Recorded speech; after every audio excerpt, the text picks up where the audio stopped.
820 AM. Radio Sintonía. Los criterios emitidos en este espacio son exclusiva responsabilidad de sus productores y conductores. A continuación, Visión Crítica, programa mixto, informativo y de opinión, transmitido en horario todo usuario. Es una producción nacional del diputado Rafael Veloz. Sintonía 1420 AM presenta Visión Crítica con el diputado Rafael Veloz.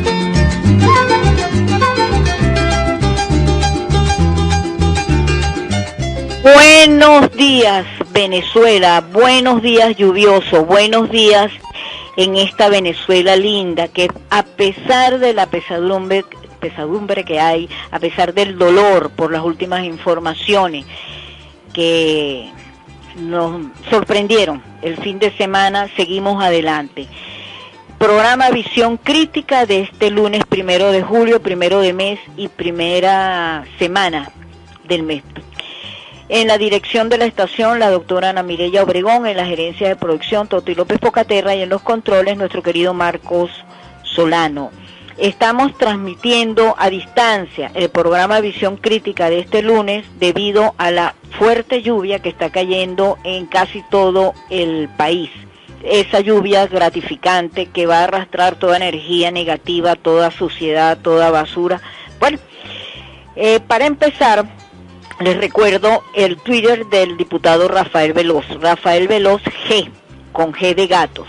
Bueno, vamos a tratar en primer lugar el acostumbrado mensajes de voz que semanalmente nos da el parlamentario Rafael Veloz sobre las situaciones en Venezuela. Vamos a escucharlo a continuación. Toda la Asamblea Nacional por Caracas y Parla Sur, primera semana de julio. Habíamos anunciado que más de 200 militares han sido encarcelados, secuestrados y algunos torturados.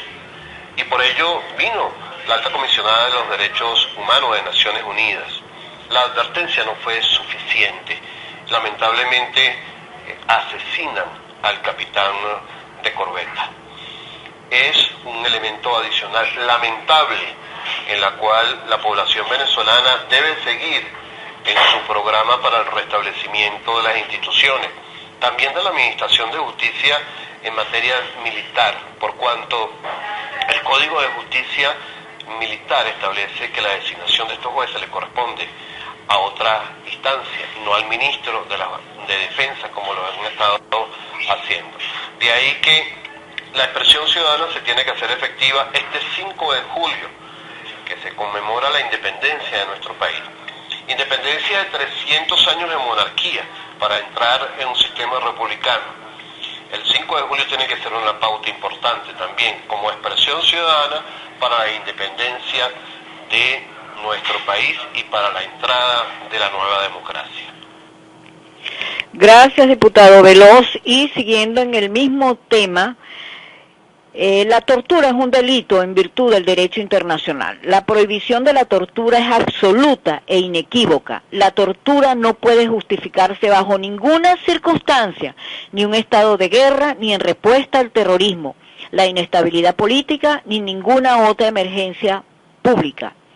Sin embargo, muchos estados siguen practicando o tolerando la tortura. Persiste la impunidad de los autores. Las víctimas siguen sufriendo. Este 26 de junio, la semana pasada, se conmemoró el Día Internacional en apoyo de las víctimas de la tortura, y familiares de las víctimas de las torturas fueron ante la señora Bachelet a hablar, a exponer sus crudos, sus dolorosos testimonios. ¿Y qué pasó? Nos sorprenden este fin de semana con esa lamentable noticia. El pasado 26 de junio, era una ocasión para recalcar el derecho internacionalmente reconocido de todos los hombres y las mujeres a vivir libres de la tortura. es una oportunidad para reafirmar nuestra decisión colectiva de prohibir la tortura y todos los tratos o castigos crueles, inhumanos y degradantes. En Venezuela han sido miles los ciudadanos que han sido víctimas de la tortura y tratos crueles y degradantes a manos de quienes violan los derechos humanos desde hace más de 2 décadas en el poder. Una práctica que debe cesar y que el mundo repudia mientras espera se concrete un cambio político que acabe con los desmanes de lo que está pasando el sistema político actual. A la fecha, según el Foro Penal Venezolano, se registran más de 680 presos políticos, víctimas de torturas y aislamiento. Ellos, tras las rejas, y otros miles de venezolanos en la calle son torturados a diario por falta de alimentos, atención médica adecuada, medicamentos y deficiencias de los servicios públicos. El mundo reconoce esta realidad y se suma a la lucha por la libertad de nosotros los venezolanos. Entonces, mire amigos, es doloroso lo que está pasando en el país, realmente es muy doloroso que nosotros, acabando de recibir la visita del Premio Nobel de la Paz, Hassan Abbasi, tengamos que el sábado, repito, recibir una noticia que ha sido difícil de digerir, porque nosotros no podemos ser un país en donde la complacencia, el silencio, sea cómplice de lo que está pasando en el país. Bueno, entonces vamos a un corte comercial y seguimos en esta jornada a distancia de Visión Crítica, que es conducido por el diputado Rafael Veloz y quien lo produce su amiga de siempre, optimista, Teresa López. Bueno, vamos a hacer un paseo por el informe del Grupo de Trabajo de la Organización de los Estados Americanos. Acuérdense que el fin de semana hubo, jueves y viernes, una reunión muy importante en Medellín, la 49ª Asamblea General, en donde entre los temas importantes que se trataron estuvo el de abordar la crisis de migrantes y refugiados venezolanos en la región. Este grupo de trabajo estuvo coordinado por David Smolansky, y habla sobre la situación migratoria, el resumen migratorio de los venezolanos.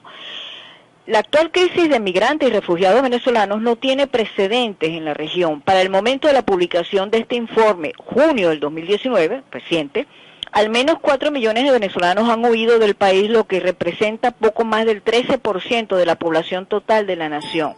A nivel mundial, solo Siria, que ha padecido una guerra por más de 8 años, supera a Venezuela en el flujo de migrantes y refugiados. La mayoría de los migrantes y refugiados venezolanos se encuentran en Colombia, 1.3 millones, Perú, 768.100, Chile, 288.200, Ecuador, 263.000, Brasil, 168.300, Argentina, 130.000, Panamá, 94.400, Trinidad y Tobago, 40.000, México, 39.500, Guyana, 36.400, República Dominicana, 28.500, Costa Rica, 25.700, Uruguay, 8.600 y Paraguay, 5.000. En términos absolutos, 4 naciones, Colombia, Perú, Chile y Ecuador, concentran más del 65% de los venezolanos que han abandonado su país. En Curazao, 26.000 y Aruba, 16.000, los venezolanos representan el 15% de la población total de cada una de las islas, la más alta de la región en términos relativos. A pesar de no padecer un conflicto bélico ni una catástrofe natural, 5.000 venezolanos huyen a diario. Las determinantes identificadas por el grupo de trabajo, repito, coordinado por David Smolansky, a través de testimonios de venezolanos desplazados de manera forzosa, consultas con la sociedad civil e información suministrada por los gobiernos de países receptores, son la crisis humanitaria, reflejada en la escasez de alimentos y medicamentos, el colapso económico reflejado en una hiperinflación de 10.000%, la violación sistemática y generalizada de los derechos humanos a través de persecución, represión, control social y delitos de lesa humanidad, las reiteradas fallas en el suministro de servicios básicos tales como la electricidad, agua y gas, y la violencia generalizada con una tasa de homicidios de 81 personas por cada 100.000 habitantes. Todas estas determinantes se pueden considerar además como alteraciones del orden público en la cotidianidad del ciudadano venezolano. de no haber una solución política, económica y social al corto plazo en Venezuela que permita el acceso a alimentos y medicamentos, la disminución de los índices delictivos, la recuperación del Estado de Derecho que garantice plenas libertades al ciudadano, evitando persecuciones generalizadas y una mejora de la economía, las estimaciones son que para finales de este año pudiese haber entre 5.3 y 5.7 millones de migrantes y refugiados venezolanos y para 2020 entre 7.5 y 8.2 millones. Son cifras realmente preocupantes. ¿Por qué? Porque la crisis de migrantes y refugiados venezolanos ha tocado a todos los países y esto se ha vuelto ya problema. Realmente hay que verlo de esa forma, problema. Entonces, este informe que más adelante en otras ediciones de Visión Crítica vamos a hacer mención de él, es muy importante porque vemos que en sus 90 y tantas páginas reflejan con crudeza lo que sucede a nivel mundial con esta migración de millones de venezolanos. Y tengo que corregir que la hiperinflación no es 10.000, es 10 millones %, porque aquí vemos diariamente este fin de mes, el fin de semana, las personas, los supermercados, los centros de abastecimiento de comida, casi solo porque ya los ciudadanos no pueden con ese pírrico sueldo comprar absolutamente nada. Es loable el esfuerzo que han hecho distintos países de la región y eso lo reconocemos los venezolanos, los que estamos fuera y los que nos estamos aquí adentro luchando porque regrese la democracia, regrese la mejor calidad de vida a la que nosotros tenemos derecho. Estos países de la región han implementado diversos instrumentos legales para otorgarles protección temporal a cerca de 1.8 millones de venezolanos que con esa condición les brindan acceso a la salud, educación y oportunidades para insertarse en los mercados laborales. Sin embargo, cerca de 2 millones de venezolanos están en condición de irregularidad o corren el riesgo de estarlo pronto. Los últimos venezolanos que yo he sabido que han emigrado a otros países no encuentran empleo o están subpagados. ¿Por qué? Porque han copado, que es lo que el campo de trabajo, y la idea no es desplazar a nadie de esos países. Lo importante es trabajar, porque el venezolano es trabajador, el venezolano es echado para adelante. Si no, veámoslo cuando de esas áreas marginales de la ciudad, lamentablemente, tienen que bajar personas a las 4 de la mañana a agarrar transporte si lo consiguen. El aumento de las restricciones migratorias a los venezolanos, lejos de solventar la crisis, la va a agravar, aparte de las condiciones vulnerables en las que están saliendo las personas de Venezuela, por aire, por tierra. Solicitar una renovación de pasaporte o emitir uno nuevo en ese país es prácticamente imposible por los costos. Las redes de corrupción, la falta de material, un tema que en lo particular me ha preocupado es la trata de blancas, las mafias que aprovechándose de la migración de miles de mujeres, de millones de mujeres, están comercializando con ellas, las venden y eso hay que atenderlo, hay que atacarlo. Bueno, pero esperemos que no todas las noticias sean preocupantes, que trabajos como que coordinó Smolansky, nuestro compañero Smolansky, sea tomado en consideración, no solamente por la OEA, sino por los organismos internacionales. Lo que pasó el fin de semana con la muerte de este militar, de este oficial, debe ser tomado en cuenta y tienen que venir aquí misiones de la Corte Penal Internacional, de otros organismos y ver realmente qué es lo que está sucediendo en Venezuela, que nosotros sabemos qué es lo que está sucediendo, pero tienen que tomar cartas en el asunto.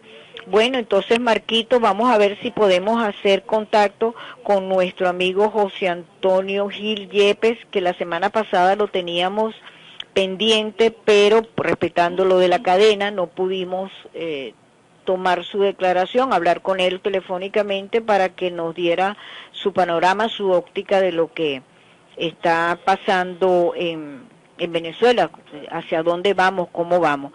Marquito, para ver si pones un tema musical, otro tema musical y hacemos el contacto pertinente con nuestro amigo de Data Analysis. Buenos días, un placer estar con ustedes. Creo que podemos resumir lo que está ocurriendo en el país como un deslizamiento económico y político, aparte de las consecuencias que eso tiene en lo social y lo cultural. En lo económico seguimos teniendo un proceso de deterioro donde la inflación de este año va a seguir siendo la mayor inflación de cualquier país del mundo. No está claro cuál es el monto definitivo. Parecería que rondaría los 810%, pero eso tiene un margen de error muy amplio. Lo que es más grave es el deterioro de la producción, porque en la medida que cae el PIB, y este año se espera que caiga un 25%, diríamos una tendencia inflacionaria por aquello de que el producto más caro es y la fórmula de fondo a reducir la inflación, la producción y la productividad. Bueno, eso se traduce pues en problemas de sueldos que no alcanzan o desempleo, en una percepción de malestar o de situación negativa del país. En este momento se ubica en 95% la percepción negativa de la situación país y una evaluación negativa de la evaluación del presidente de la República en 84%, siendo que en este momento la percepción positiva está en su momento punto más bajo desde que comenzó la presidencia de Nicolás Maduro. Está en 10, comenzado en 55 hace 6 años. Bueno, eso crea una tendencia a buscar una solución por la vía del cambio político, y por eso el 80% de los venezolanos está planteando que el presidente Maduro pues debería entregar la presidencia en el año 2019, y dentro de eso pues se crea toda esta serie de movimientos que están apuntando a que se produzca este cambio que por demás, y luego podemos señalar algunas razones de por qué se ha producido, pero esa es la tendencia, con una situación muy difícil para el gobierno por el hecho de que primero la Asamblea Nacional, aparte de la presidencia de Juan Guaidó, lo considera pues como presidente interino, y eso se repite a nivel de 54 de los países más importantes del mundo, que están reconociendo esta presidencia interina de Juan Guaidó. Sin embargo, se plantean diversos caminos para producir este cambio político, en el cual el camino más evidente fue el planteado por el Grupo Internacional de Contacto, quien planteó 90 días para el cambio, pero a través de una elección nacional, repitiendo la elección presidencial, y se ensayaron otros métodos de presión social, política y posiblemente militar, bueno, posiblemente no, y militar, que se estarían alrededor de eventos de protesta y presión con la ayuda humanitaria el 23 de febrero de este año, y luego con los eventos del 30 de abril. Sin embargo, esos dos caminos no han producido un cambio de gobierno, que lo que estaría planteado a nivel de solicitar después al señor presidente, mire, por favor conceda que tiene que ceder la presidencia o llamar a unas elecciones. Estaría por discutirse en esas elecciones si el presidente pedía ser presidente o si podía ser además candidato. Y eso nunca quedó claro. Ahora bien, el tema electoral, al no haber puesto énfasis en ese tema electoral en 90 días que ya por demás se cumplieron, creo que fue una pérdida de oportunidad importante, porque la gran mayoría de los venezolanos preferiría una ruta concreta como la electoral, una ruta pacífica y legal como la electoral, que recomendó pues con todo el respaldo del Grupo Internacional de Contacto, es decir, una mezcla de la Unión Europea con el grupo de los 12 latinoamericanos, sería sumamente legítimo y sumamente pacífico. Creo que la oposición ha podido seguir varias rutas, pero no soslayar, no dejar de aprovechar y de explotar esta ruta electoral. Se han podido nombrar a nivel de la Asamblea Nacional los vectores que están ya vencidos desde hace unos 3 años. Se ha podido señalar un método para poder revisar el registro electoral, señalar un método práctico y que facilite el voto de los venezolanos en el extranjero, evitando reglas tramposas como la que hizo el gobierno en la elección presidencial pasada, que solo podían votar los venezolanos extranjeros que tuvieran residencia en un país extranjero. La residencia en un país extranjero no tiene nada que ver con la nacionalidad venezolana del votante venezolano. El votante venezolano tiene el derecho a votar. Así es. Bueno. Las fuerzas institucionales tienen la obligación de participar del voto. Entonces, bueno, ahí se dieron unas oportunidades que ahora estamos en el tiempo. No se sabe si va a la acción, no se sabe si va a otras cosas de inscripción. Por otro lado, pues, no puede respecto a los partidos que están planteando una serie de acciones que estaba planteado cuando se le por primera vez el Grupo Internacional de Contacto era negociaciones para ir a una elección. Ahora se plantea la elección que en esta circunstancia, obviamente, favorecen al gobierno que se va a matar y en todo caso está comprando. Les dan resultados de esto,